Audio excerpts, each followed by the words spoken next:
O plan especial para humanizar esta zona da antiga vía de Pobra de San Xillao segue a dar novos pasos. O Concello de Láncara recibe da Deputación 75.000 euros, máis da metade dos 111.000 que precisan para a compra dos terreos e edificios ferroviarios Adif. O alcalde lancarés e o presidente provincial asinaron este martes na antiga estación o convenio que materializa a colaboración entre ambas institucións imprescindible para avanzar na realidade deste ambicioso proxecto. Pois acabo de firmar para min o convenio máis importante da historia do Concello. É unha satisfacción colaborar co Concello para adquirir estas dotacións pola trascendencia do proxecto sobre o que está traballando o alcalde e o goberno local para levar a cabo en este lugar. Coa compra destes terreos de 21.000 metros cadrados, o Concello prevé transformar estes terreos en desuso nun gran espazo público con zonas verdes de lecer que se unirán co río e poñeránse en valor os edificios ferroviarios. Significará que a Puebla deixará de estar entaponada aquí, abrirase, digamos, hacia a parte sur do Concello.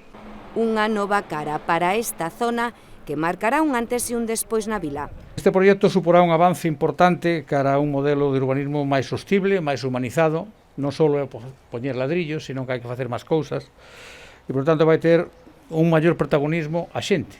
E que sumará un novo atractivo para este municipio do rural que contribuirá a fixar poboación.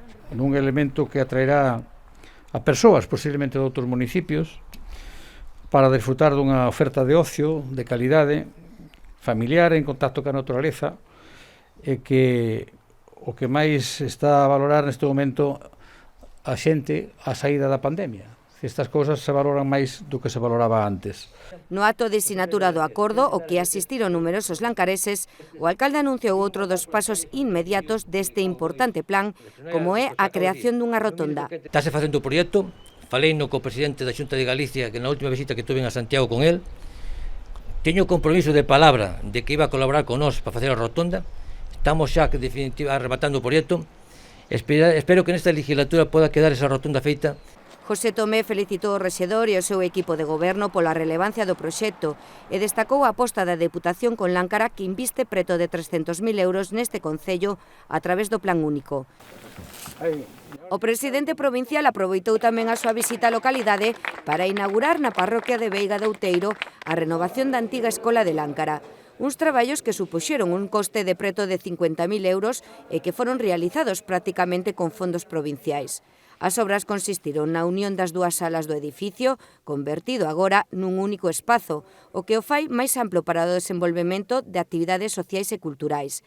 Tamén se remodelaron os aseos, agora máis accesibles.